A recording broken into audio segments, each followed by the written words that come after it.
أعوذ بالله من الشيطان اللعين الرجيم. بسم الله الرحمن الرحيم.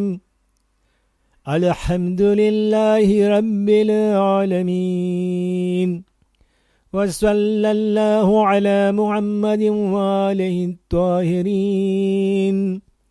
اللهم صل على محمد وآل محمد وعجل فرجهم. આ મસાઇલનો કાર્યક્રમ રેવિન્યુન ટાપુ અને સેન્ડોની પાટનગરથી તમારી સામે રજૂ થઈ રહ્યો છે.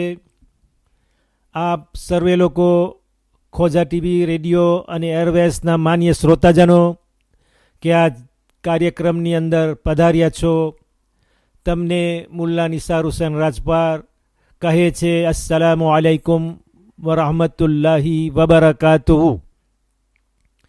તરત જ સવાલ જે આવ્યો છે તમારી સામે પેશ કરું છું કે અમારા દીકરાનો અકીકો નાનપણમાં થઈ ગયો છે.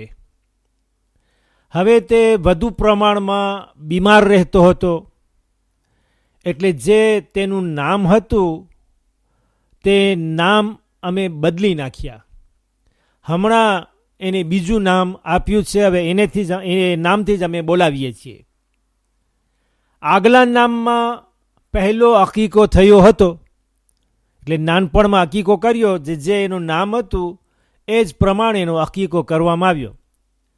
હવે એનું નામ તો બદલી ગયું છે, તો શું પાછો બીજો અકીકો આ નવા નામ ઉપર કરવામાં આવે કે એ આગલો અકીકો પહેલાંનો છે જે ચાલશે?